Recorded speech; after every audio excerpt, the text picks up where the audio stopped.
అందరికీ నమస్కారం. గల్ఫ్ చందమామ యూట్యూబ్ ఛానల్కు స్వాగతం, సుస్వాగతం. మరి ఈరోజు టాపిక్ ఏంటంటే, కువైట్లో, గల్ఫ్ దేశాలలో అకామం లేకుండా సంవత్సరము 2 ఏళ్ళు, 3 ఏళ్ళు, 5 ఏళ్ళు, 10 ఏళ్ళు కావచ్చు లేకుండా ఉండి చాటుగా పని చేసుకుంటూ, ఒకప్పుడు వాళ్ళు వచ్చిన ఇండ్లు బాగలేక జీతాలు ఇవ్వకుండా కొడతా వాళ్ళకి అన్నం పెట్టకుండా ఇబ్బంది పెడుతూ ఉన్న ఇళ్ళలో నుంచి మరి చెప్పాబెట్టకుండా ప్రాణాలు కాపాడుకోవాలని చెప్పి ప్రభు దేవుడా అంటూ ప్రాణాలు అరిచేతులు పెట్టుకొని పారిపోయి మరి చాటుగా పనులు చేసుకుంటూ పోలీసు వారికి దొరకకుండా ఉండే వాళ్ళు మరి ఇంటికి వెళ్ళాలా అని చెప్పి, ఎలా వెళ్ళాలా ఏంటి అని చెప్పి, మరి అలాంటి వారికి ఈ వీడియో బాగా ఉపయోగపడుతుందని చెప్పి తెలియజేసుకుంటా ఉన్నాను. కాబట్టి ఈ వీడియో ప్రతి ఒక్కరికి కూడా షేర్ చేయండి, అందరికీ ఉపయోగపడుతుంది. అలాంటి వారి ఇంటికి వచ్చే విధానం ఎలా అనేది నేను ఈ వీడియో ముఖ్య ఉద్దేశం. ఈ వీడియోలో వివరించి చెప్తా, సరేనా? మరి టాపిక్లోకి వెళ్ళిపోతే, మరి అకామం లేకుండా బయట ఉండేవారు ముఖ్యంగా ఆ విషయం చెప్పే ముందు ఒక్క మాట చెప్తా ఉన్నాను. గల్ఫ్ దేశాలకు వచ్చేవాళ్ళు ప్రతి ఒక్కరూ, ప్రతి ఒక్క అక్క, ప్రతి ఒక్క చెల్లి, ప్రతి ఒక్క అన్న, ప్రతి ఒక్క తమ్ముడు మీకు చెప్తా ఉన్నాను. చూడండి, మీరు గల్ఫ్ దేశాలకు పోవాలనుకొని అన్నీ రెడీ చేయించుకొని ఇంకా పోయే సిద్ధంగా ఉండేటప్పుడు ఇంటి దగ్గర అప్పుడు ఈ పని చేయాలి. ఏం చేయాలంటే, పాస్పోర్ట్ కాపీలు 3 జతలు, అలాగే వీసా కాపీ 3 జతలు, అలాగే పీసీసీ పేపరు, అగ్రిమెంటు, ఇట్లా నీ దగ్గర ఏ పేపర్లు అయితే ఉన్నాయో టికెట్తో సహా అన్నీ జిరాక్స్ చేయించండి. ఒక్కొక్క పేపర్ 3 సెట్లు అన్నీ కలిపి 3 సెట్లు చేయించండి. వీసా, అగ్రిమెంటు, పాస్పోర్ట్ కాపీలు, పీసీసీ సర్టిఫికెటు, ఈ ఇమిగ్రేషన్ పేపర్, ఇవన్నీ ఉంటాయి కదా, ఇవన్నీ కలిసి ఒక సెట్టు చేసి అలాంటి సెట్లు 3 చేసుకోండి.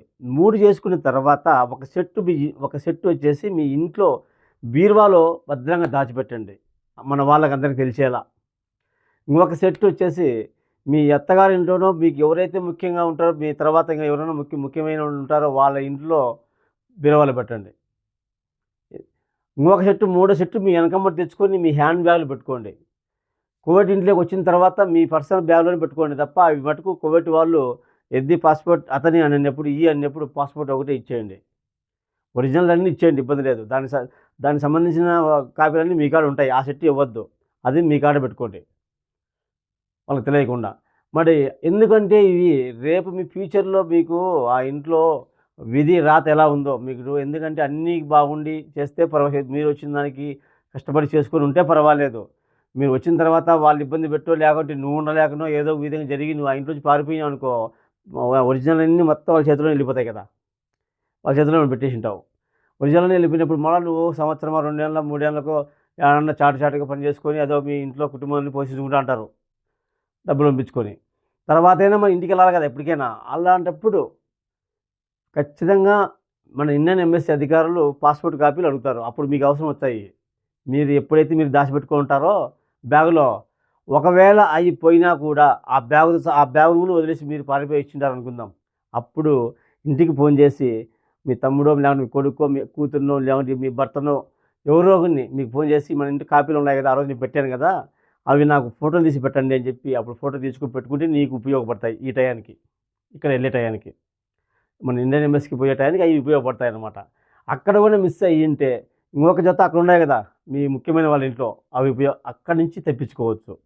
ఇది మటుకు ప్రతి ఒక్కరూ ఖచ్చితంగా పాటించండి గల్ఫ్కి వచ్చే ముందు, సరేనా?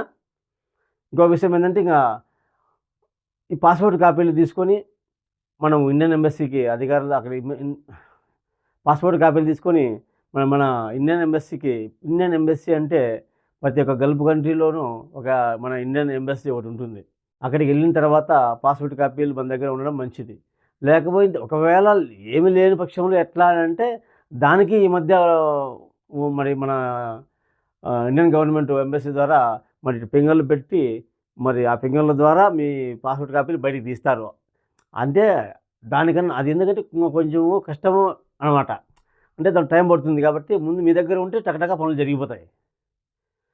కాబట్టి మరి అది లేకోకుండా మన దగ్గర ఉంటేనే పోతానంటే మనం కంప్లీట్ ఇవ్వగలము, మన పనులు చకచకా జరుగుతాయి. అందుకని ఆ ఉద్దేశంతో చెప్పాను. కొంతమందికి కొన్ని సంవత్సరాల తర్వాత ఇవన్నీ మారిపోతే రావు రెంట్‌లో పెడితే. అప్పుడు ఇబ్బంది పడతారు కదా! కాబట్టి ఈ విధంగా చేసి పాస్‌పోర్ట్ కాపీలు తీసుకెళ్ళిన తర్వాత అక్కడ మీ ఆ రోజు మీరు ఇంట్లో నుంచి పారిపోయి ఎందుకు పారిపోయారో వాళ్ళు అడుగుతారు. "ఏమ్మా ఎందుకొచ్చావు? ఎందుకొచ్చావని" మేము అడిగినప్పుడు మేడాలు గాని, సార్లు గాని అక్కడున్న అధికారులు అడిగినప్పుడు అప్పుడు మీరు పనిచేస్తున్న ఇంట్లో మీరు ఎన్నాళ్ళ కిందట పారిపోయారో, దేనికి పారిపోయారో, మీకు అన్నం పెట్టుకొని కొడతాంటే పారిపోయారా? లేకుంటే జీతం ఇవ్వకుండా ఉంటే ఎన్నాళ్ళు చేసినా ఇంతే ఈ ఇంట్లో నాకు మా పిల్లనాటి సాక్కున్నదని చెప్పి ఉంటాయని చెప్పి ఆ ఉద్దేశంతో బయటికెళ్ళి పారిపోయారా? ఏ విధంగా పారిపోయారో నీ కష్టాన్ని వాళ్ళకు మరి మీ కన్నీళ్ళ రూపంలో వాళ్ళకి గాని మీకు చెప్పుకుంటే అప్పుడు మన అధికారులు మన దేశమోళ్ళు కాబట్టి ఖచ్చితంగా స్పందించి మీ బాధను అర్థం చేసుకొని మరి మీకు మీ దగ్గర అప్లికేషన్ అప్లై చేసుకొని తీసుకొని తర్వాత వైట్ పాస్‌పోర్ట్‌కు అప్లై చేస్తారు. అంటే వైట్ పాస్‌పోర్ట్ అంటే ఎమర్జెన్సీ పాస్‌పోర్ట్‌కు అప్లై చేస్తారనమాట. అప్పుడు మీరు ఇంటికి మళ్ళా యథావిధిగా వెళ్ళేసి మీ రూమ్‌కి మళ్ళీ మీకు కాల్ చేస్తాం రండి అని చెప్తారు. అప్పుడు మీకు మళ్ళా ఒక 3, 4 రోజులు టైం తీసుకున్న తర్వాత కాల్ వస్తుంది ఎంబసీ నుంచి. మీకు వైట్ పాస్‌పోర్ట్ రెడీ అయింది. రండి ఓపెన్ టికెట్‌కు మీరు టికెట్‌కి డబ్బులు కడుదురు అని చెప్పి. అప్పుడు మీరు ఓపెన్ టికెట్టు ఇప్పుడు ప్రెజెంట్ అయితే 120 దినాలు ఉంది. 120 దినాలు డబ్బులు తీసుకెళ్ళి అక్కడ ఓపెన్ టికెట్‌కు మనం కడతాము. కట్టిన తర్వాత వాళ్ళు మీకు ఏం చెప్తారంటే మీకు వారం నుంచి 20 రోజుల లోపల ఎప్పుడొస్తుందో తెలియదు ఫోన్ చేస్తాము.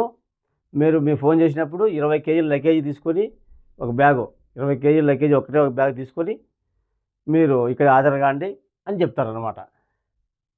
అప్పుడు మీరు ఇంటికెళ్ళిన తర్వాత మీరు సర్దుకొని 20 కేజీల లగేజ్ బ్యాగు మిగతా లగేజ్ అన్నీ ఏమన్నా ఉంటే మంచి చెడ్డ అని చెప్పి ఉంటే అవన్నీ ఇంటికి పంపించేసుకొని కార్గోల ద్వారా సామాన్లు మరి 20 కేజీల లగేజ్ మటుకు మీ కాడ పెట్టుకొని ముఖ్యమైనటి మరి ఎప్పుడైతే మీకు ఫోన్ వచ్చిందో ఎంబసీ నుంచి మీ నెంబర్ తీసుకొని ఉంటారు వాళ్ళు అక్కడ ఫోన్ వస్తుందో మరి ఆ ఫోన్కు మీరు స్పందించి మరి రేపు పొద్దున్నే 8 గంటలకు రండి అని చెప్పి చెప్తారు. అప్పుడు మీరు పొద్దున్న 8 గంటలకు బ్యాగ్ ఎత్తుకొని మీరు ఎంబసీ దగ్గరికి వెళ్ళాలి. అక్కడికి వెళ్ళిన తర్వాత అక్కడి నుంచి వాళ్ళు మరి సబరా మక్ఫర్ అని చెప్పి ఒకటి ఉంటుంది కోవిడ్ గవర్నమెంట్ సంబంధించి మిమ్మల్ని అక్కడికి తీసుకెళ్తారు. అక్కడ ఒక 3 రోజులు ఉంటే వారం రోజుల లోపల అక్కడ ఉండాల్సి ఉంటుంది. మళ్ళీ అక్కడి నుంచి సాపర్ జైలుకి పంపిస్తారు. మీ దగ్గర ఫింగర్స్ కూడా అన్నీ తీసేసుకుంటారు వాళ్ళ ఫింగర్స్ అన్నీ తీసేసుకుంటారు. మళ్ళీ సాపర్ జైలుకి పంపిస్తారు. సాపర్ జైలులో కూడా ఒక 3 డేస్ వాళ్ళ 4 డేస్ వాళ్ళ 1 వీక్ పట్టచ్చు వాడు కూడా. మొత్తం కింది మీదికి ఒక 20 లేదంటే 30 రోజులు అంటే ఒక నెల. ఈ ప్రాసెస్ అంతా ఒక నెల లోపల అంతా అయిపోతుంది. అప్పుడు మిమ్మల్ని బస్సులో ఎక్కించుకొని అందరినీ పోతానంటే మీ మొబైల్ తీసేసుకుంటారు.